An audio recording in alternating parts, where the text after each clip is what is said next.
Hello, നമ്മുടെ ഈ കൊല്ലം ജില്ലയിലുള്ള ഈ മഴക്കെടുതിയും അതിൻ്റേതായിട്ടുള്ള കുറേ പ്രശ്നങ്ങൾ ഇവിടെ എല്ലാം ഉണ്ടായിട്ടുണ്ട്. അതിനെക്കുറിച്ചിട്ടുള്ള ഒരു ചെറിയ വീഡിയോ ആണ് ഞാൻ ഇടുന്നത്. നമ്മുടെ ഇവിടെ നാട്ടിൻപുറത്തൊക്കെ ആണെങ്കിൽ ഒരുപാട് നാശനഷ്ടങ്ങൾ, കൃഷിക്കാരൊക്കെ കഷ്ടപ്പെടുകയാണ്. അവരുടെ വാഴയും അതും ഇതും എല്ലാം നശിച്ചു പോയി. നമുക്ക് അത്രയും നമ്മൾ വലിയ കൃഷിക്കാരൊന്നും അല്ലെങ്കിലും നമുക്കുള്ളയും ഉള്ള വാഴകളുടെ എല്ലാം കൂടെ മേളിൽ ഒരു തേക്കിൻ്റെ തടി ഇങ്ങനെ വീണ് ആ വാഴയെല്ലാം നശിച്ചു. അല്ലാതെ നമുക്ക് കൂടുതലായിട്ട് വാഴയും കണ്ടുണ്ടോ, തേക്കിൻ്റെ തടി അവിടെ നിന്നിങ്ങനെ വന്ന് വീണേക്കുന്നുണ്ടോ. അപ്പുറത്തെ വീട്ടിലെ തേക്കിൻ്റെ തടിയാണ്. ആ ഒരു തടി മുറിഞ്ഞിട്ട് ഇങ്ങനെ വന്ന് വീണിട്ട് അത് നമ്മുടെ ഇതിൻ്റെ ഇടയ്ക്കോട്ടങ്ങായിട്ടുണ്ട് കണ്ടോ. അവിടെ ഒരുപാട് നമുക്ക് ഇത് വാഴകളുണ്ട്, കറിവേപ്പിൻ തൈയുണ്ട്, ലാവുണ്ട്, എല്ലാം ഉള്ളിടത്തൂടെയാണിത് വന്നേക്കുന്നത്. ഇപ്പോഴും നല്ലതായിട്ട് മഴ പെയ്തുകൊണ്ടിരിക്കുകയാണ്, നല്ല മഴയാണ്. നമ്മുടെ ഈ മഴ സമയത്തല്ലേ ഇതൊന്നും എടുക്കാൻ പറ്റത്തുള്ളൂ. അപ്പോൾ അങ്ങനെ ഞാനൊരു വീഡിയോ എടുക്കാമെന്ന് വെച്ചതാണ്. കണ്ടോ, എല്ലാം അങ്ങ് മറിഞ്ഞു, ഒരു ലാവ് മറിഞ്ഞു, എല്ലായിടവും വെള്ളവും. മഴക്കാലം മഴ നല്ലതൊക്കെ ആണെങ്കിൽ നമുക്ക് അങ്ങ് അതിതീവ്രമായി കഴിഞ്ഞാൽ നമുക്ക് വലിയ പ്രശ്നമാണത്. നമ്മളിപ്പോൾ ഒന്നും അറിയുന്നില്ല. അല്ലാതുള്ള സ്ഥലങ്ങളിലല്ലേ നമ്മൾ കാണുന്നത് ഈ അല്ലാതുള്ള മടവീഴ്ചയും ഉരുൾപൊട്ടലൊക്കെ വന്നിട്ട് കഴിഞ്ഞ തവണയൊക്കെ എത്ര പേരാണ് മരിച്ചത്. ഒന്നിച്ചൊഴുക്കിനകത്ത് പെട്ടുപോയി. അവരെന്തെങ്കിലും തെറ്റ് ചെയ്തിട്ടാണോ? നമുക്ക് പ്രകൃതി ദുരന്തങ്ങളൊക്കെ നമ്മളൊന്നും ചെയ്തിട്ടല്ലല്ലോ വരുന്നത്. അതിൻ്റെ രീതിയിൽ ഇങ്ങനെ വരും.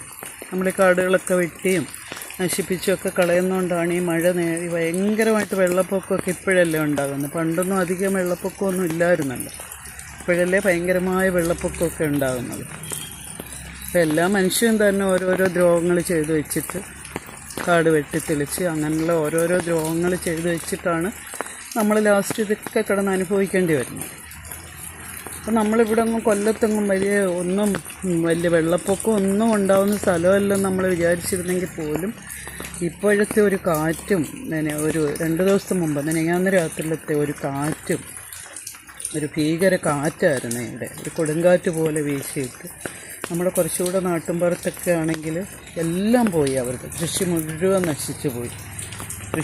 നശിച്ചു. പിന്നെ ചില വീടുകളിലോട്ട് വീഴാതെ അങ്ങ് രക്ഷപ്പെട്ടതാണ്. കുറച്ച് മരങ്ങളൊക്കെ ഇങ്ങനെ വന്ന് വലിയ മാവും നമ്മുടെ മുറ്റത്തും വലിയ മാവുകളൊക്കെ നിൽപ്പുണ്ട്. എന്തായാലും അതൊന്നും പിഴുത് വീഴാതൊക്കെ നമ്മൾ ഇതിൽ നിന്നൊക്കെ രക്ഷപ്പെട്ടു. ഈ ഒരു കാറ്റിൽ ഇങ്ങനെയൊക്കെ അങ്ങ് രക്ഷപ്പെട്ടു. നമ്മൾ ഇനിയെങ്കിലുമൊക്കെ ഇതുപോലുള്ള കാര്യങ്ങൾ നമ്മൾ വരുന്നതിന് മുമ്പൊക്കെ ഒരു മുൻകരുതൽ എന്തെങ്കിലുമൊക്കെ ഒന്ന് എടുത്താൽ നല്ലതായിരിക്കും. ഈ പ്രകൃതിക്ഷോഭങ്ങൾക്കും ഒക്കെ എതിരെ